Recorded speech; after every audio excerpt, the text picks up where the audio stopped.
Hello, this is Barry from the Europe Direct Information Centre at Blanchardstown Library, and I'm back again with another Ask Europe video.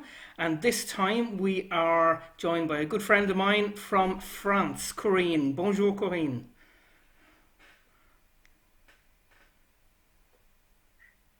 Bonjour Barry et bonjour Europe Direct. Okay, thank you very much for agreeing to speak to me to make this video.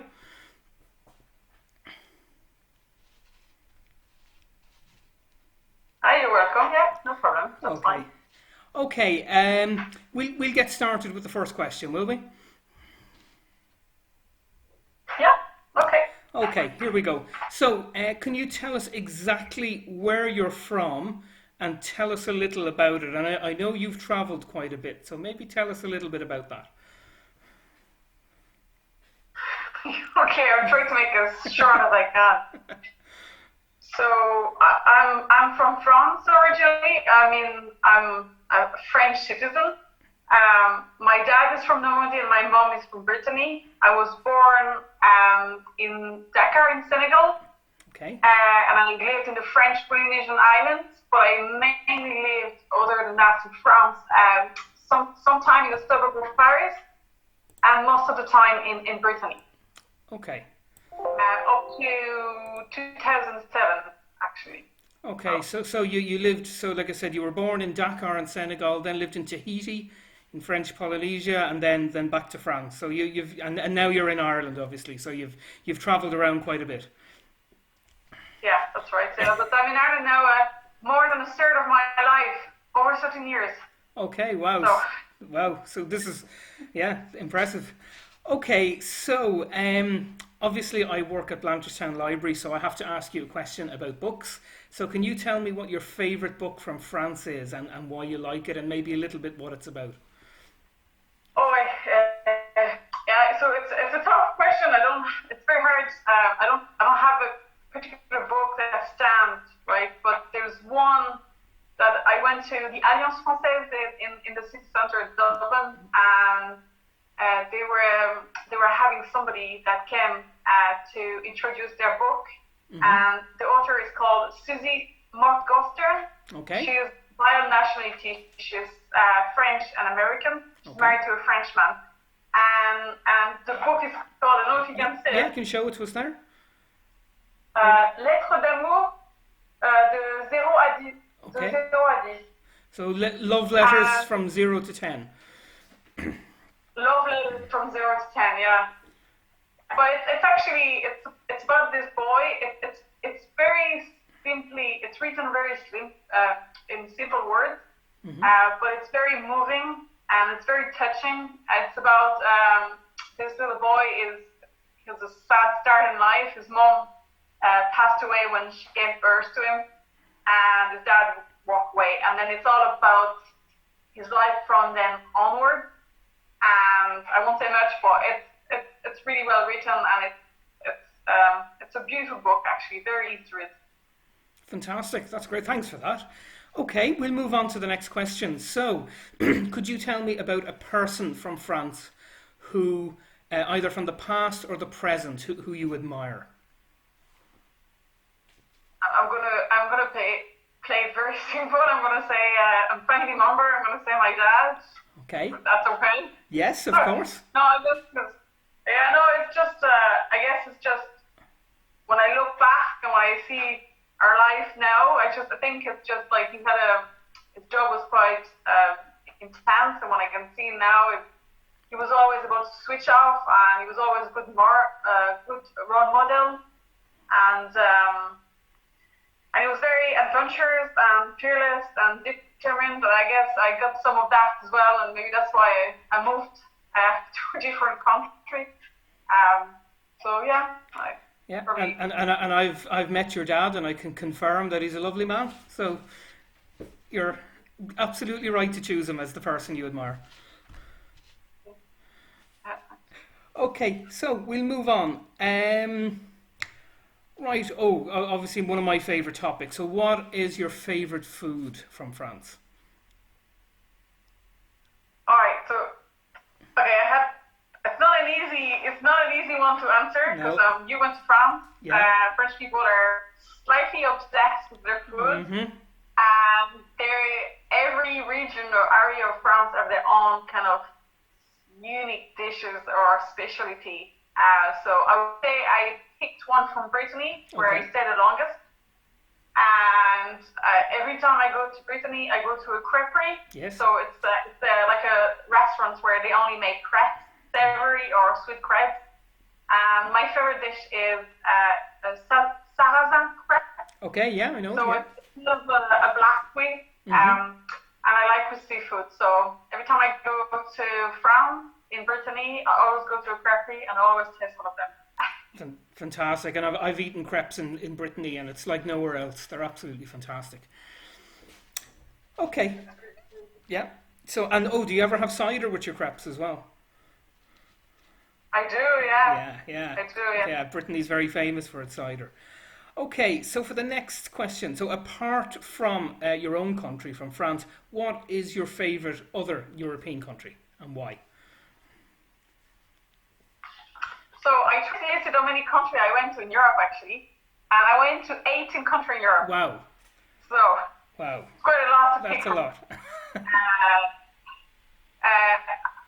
Out of those 18 countries, the one I had the most kind of memorable memories would be like Poland, Finland, Croatia, and Estonia, and Ireland. They're the key ones. And why do I like? If I have to pick one, I would say Ireland because I live there. Good answer. I'm not biased at all. And why? I guess it's my own. I have good friends. I like working in Ireland. It's not as hierarchical as it would be like in France. It's very easygoing. I like the people. They don't take themselves too seriously. And I also have kids there. And I suppose one of the reasons that I'm also here and I like it is also I'm married to an Irish man. So there's that, Well, anyone who's watched these videos so far will see that there's a lot of that. A lot of the people I've spoken to have an Irish partner. So and I mean you've married an Irish man, I've married a French woman, so it seems to be quite common. Yeah, no, it's an enjoyable to live. So. That's it. It makes life more interesting, I think. Okay, we'll move on to the next question. So, what do you think is the main benefit of European Union membership for France? For France or for Ireland? Or for both, if you like.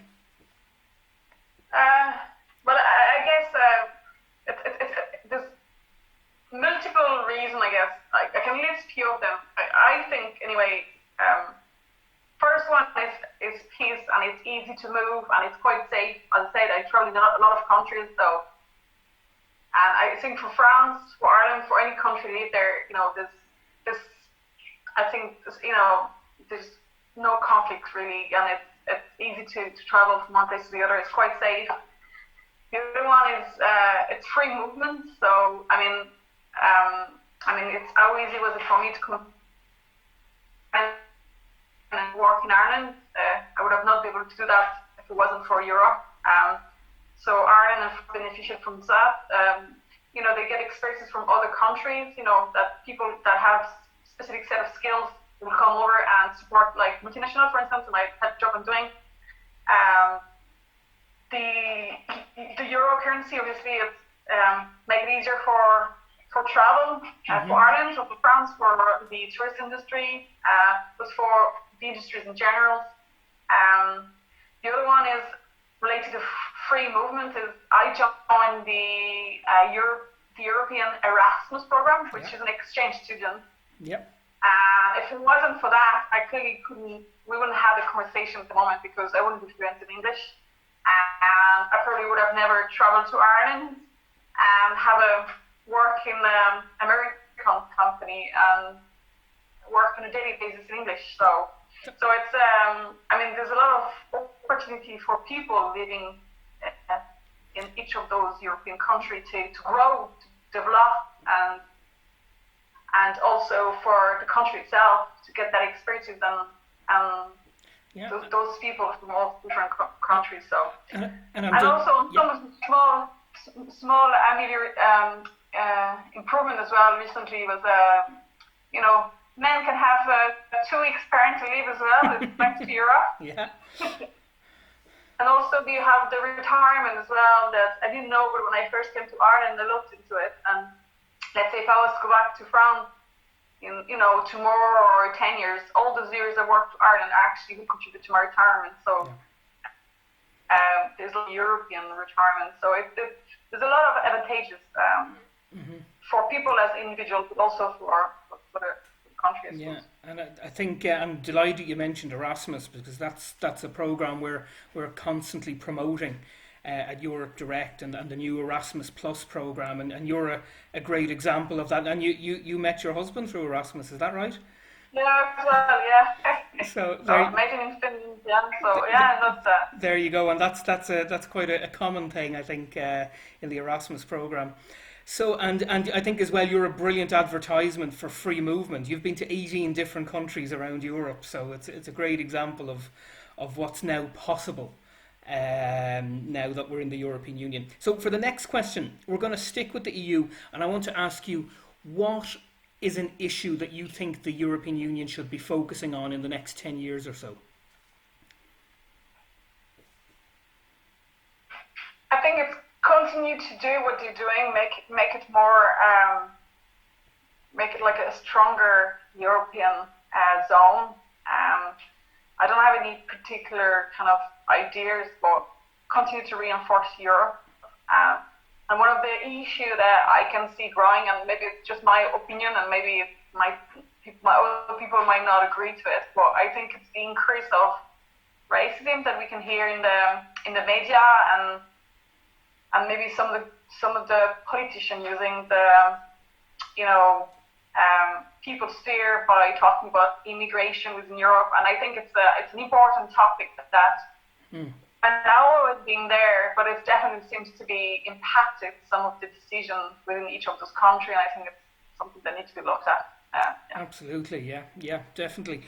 Okay, so for the next question, now I've been to France lots of times. It's probably it's definitely my favourite other European country. But say I'd never been to France before, and I was to ask you, where should I not miss? What should I visit most of all? What would you tell me? To be honest with you, I couldn't answer that question. I guess it really depends what you're into. I mean, if you're into big cities, or if you're into like more natural places, and where you're going to go in France, because France is so big, and the type of activities you're in. Or I mean, if it's very hard to pick something in particular. There's one place I really like. I mean, this is really just me, but it's the Mont Saint-Michel in France. It's an island just off the shore of France, and you can actually drive. Well, you just park outside and you walk to it. And I think it's a beautiful place to visit, and you can stay overnight. It's very romantic, and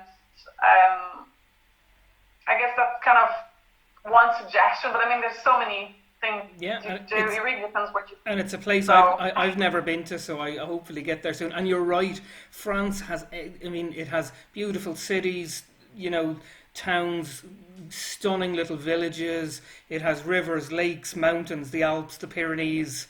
It has everything, the Atlantic, the Mediterranean. It's one of those countries that just has absolutely everything. There's something for everyone there, no matter what you're interested in. So I agree with you completely. Yep. Okay, last question, and this is the one where we can have a little bit of fun. What is a stereotype about France or the French, and is it true in your opinion? Well, if you eat a lot of cheese, but I heard that in Ireland, if you eat a lot of cheese, you don't have nightmares. Okay. That's one that is not true. It's not true. Okay. I heard in Ireland, which is quite funny. Yeah. That are true. I would say people say French people are gourmet, I would say they do love their food, definitely. Today you can see like French people walking around with baguettes from the bakery. That's definitely true. And I've heard about French people being arrogant. I'm saying nothing. I'm saying nothing. I think it depends on what part of France you go. Yeah. In big city, I think French people are very direct, and sometimes you can come across rude, but yeah, in some part it is. But no, but it's yeah. Okay, that's Yeah. fantastic. Well, it's true. I think if you go to Paris, you'll have a very different experience than if you go to Brittany or to the southwest or something. Very different It's people. very much like Ireland. It really depends where you go. Absolutely, absolutely. Listen, that's been absolutely fantastic, Corinne. Thanks a million for agreeing to speak to us on video, and I'm sure people watching this are going to really enjoy have enjoyed listening to what you have to say about France. So thank you. No problem. Thanks, Barry. Okay. Okay, thanks, guys. Bye bye.